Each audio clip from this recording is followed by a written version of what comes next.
Any good motorhead knows who Chip Foose is through his successful MotorTrend show Overhaulin. Chip's top-tier design skills allow him to build the most game-changing cars, from the classics to the modern but elegant ones, surely leaving his blueprint as one of the most innovative artists in the automotive field.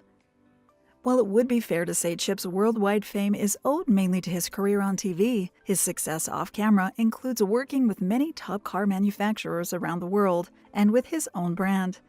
Obviously, his broadcast recognition has not only gained him a huge fortune, but has also enabled him to become the owner of one largely impressive personal car collection. So how many cars does Chip Foose own? How many cars were designed by him? And what are from other creators? How much is Chip's collection actually worth? Keep with us to know it all. It's almost impossible to count how many cars Chip Foose has designed throughout his decades-long career, but it's for certain that he keeps the best of the best for himself. One good example of that is the stunning Hemisphere, one of the first cars Chip ever designed back in his senior year at Art Center in the early 1990s. The first model for the Hemisphere was a violet fiberglass, 1/5 scale model he built for Chrysler, which a couple of years later mass sold a very similar version of it named the Plymouth Prowler. The original sketches of the car were based on the 70s CUDA side view and the plan view of a 33 Plymouth, as Chip told Haggerty in 2019. Although the first the public knew about his original design was in a 1991 Hot Rod issue feature, it didn't become a reality until 15 years later, when Chip teamed up with metal crafters to finally produce a full-size Hemisphere, the most loyal in design to date of his original concept. It was unveiled in 2006's Specialty Equipment Market Association SEMA exhibition, becoming so popular that 5 were produced with an impressive price tag of $298,000. The green-colored model, which Chip keeps in his garage, is undoubtedly one of the most eye-catching in his collection. Chip is known for being an innovative designer, even while bringing to life classic-looking vehicles, such as the case of the P-32 Street Fighter, a hot rod born from a 1932 Ford chassis on which is mounted the body of a Brookville Roadster. It was born from an idea which wouldn't leave Chip alone, as his website states. What if a pilot returned from the war and missed his plane so much that he built a hot rod to emulate his old aircraft? Other inspired sources worth mentioning are the twin-piston engine P-38 Lightning Fighter and the 1932 Ford Highboy. Taking direction inspiration from the long-range P-51 Mustang fighter, Chip used what little free time he had from filming Overhaulin to create this car using the aforementioned parts and adding his own aircraft-style nose design. The car is powered by Lincoln's V12 engines, plus brakes and other parts, without forgetting eye-catching details such as real B-17 seats. Although Chip built the Street Fighter in the late 2000s, it wasn't truly shown to the public until SEMA's 2017 exhibition. In 2013, Chip Foose hit the 50-year-old mark, and to celebrate, his wife Lynn wisely gifted him another car for his collection, one he had always dreamed of owning.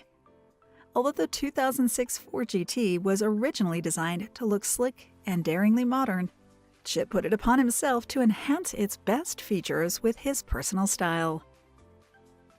While some performance fixings were added to it, the most extreme changes were to its appearance, focusing on making its bumper almost unnoticeable, while adding other details such as decorated frame extensions and his own Chip Foose-designed wheels with orange striped aluminum alloys.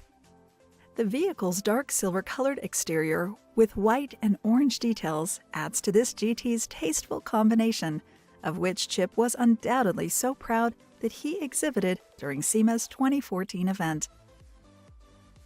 Although it's unknown what Chip's car is valued at, according to AutoTrader, the price of a common 2006 Ford GT is over $250,000. That being said, it's doubtful that Chip would ever want to sell such a special gift anyway. Of course, owning a history-relevant car is every collector's dream, and Chip Foose is no exception. Unlike most vehicles in his garage, His Model T Ford's design isn't modified in the least, besides the paint job which keeps it looking as stunning as when it was released in 2013. Although the performance of Chip's Ford T is unknown, having this car in his garage is probably more a matter of sentimentalism, given how crucial the development of this particular roadster is for the industry in general, being the first attempt from Ford to mass-produce an affordable car that is on an assembly line. A century later, there aren't many Model Ts in existence, and very few look as well preserved as the one in Chip's collection. Sometimes collectors have unique pieces in their collections, but other times they can have two different versions of the same vehicle as well.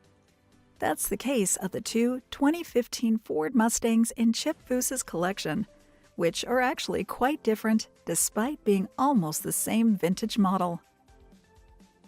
His Ford Mustang GT was built in collaboration with Modern Muscle Design in 2015, before being introduced to the general public in that year's Mustang show held in Pennsylvania. While this particular car was leveled up in power, thanks to additional 2.9-liter superchargers added to its custom design wheels by Foose. When it comes to appearances, certain enhanced details such as the front chin spoiler, hood scoop, rocker panels, side scoops, quarter window louvers, and rear spoiler give an aggressive look to it, as MotorTrend reports.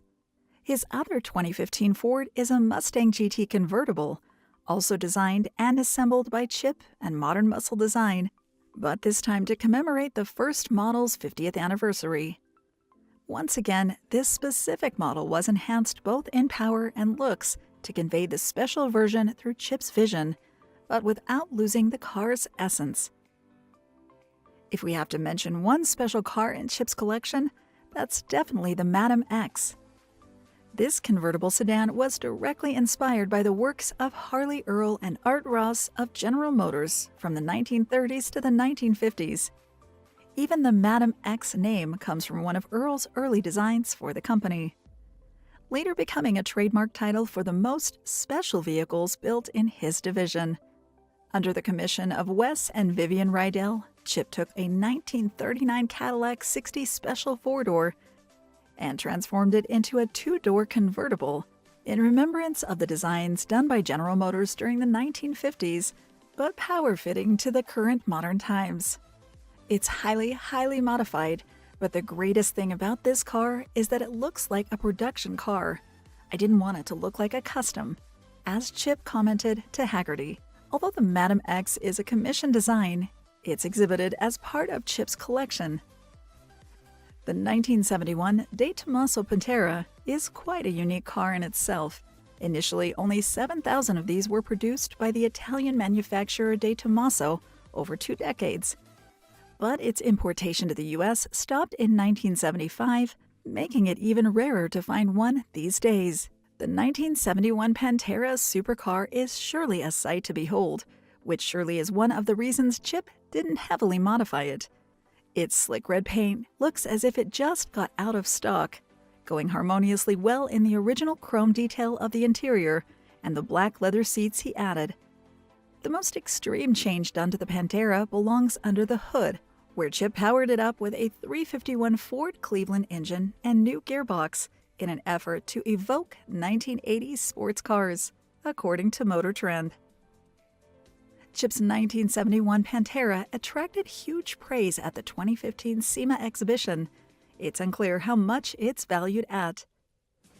Chip Foose owns 2 1965 Chevy Impalas, though they are not equally as famous. First, we have the Imposter, named for being built from a 2009 Corvette chassis and hood, including the mechanical aspects. Despite that, the Imposter preserves the essence of an original Chevy Impala, minus the several inches removed from its body and roof, per the request of Don Voth, who bought the car in his teens and gifted the rebuilt version to his wife, Elma. The Imposter is not a common-looking car, which it's why it won a Riddler Award in 2015. Given its unusualness and significance, Elma Voth told Detroit News that she was doubtful about driving the car on a daily basis.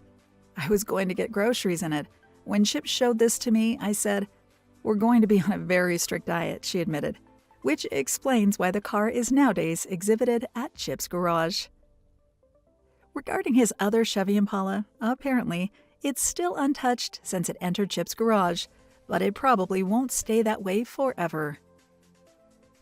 Although Chip Foose's Chevy C28 might look like a usual truck, this specific car is the biggest proof of his ability to successfully blend what decades ago was thought impossible. Back in the 1960s, high-performance muscle cars were a priority for most manufacturers, making it understandable why so many non-muscle models from that time aren't as speed-focused as expected, as AutoEvolution.com reports. While trucks such as the 1967 Chevrolet C10 did well sales-wise, its potential for mechanical improvement is vast, and that's something Chip knows well. After installing a 1967 Camaro Z28, he couldn't help but keep adding muscle car features to his C10, such as bumpers and a Hotchkiss suspension kit, plus Foose design wheels.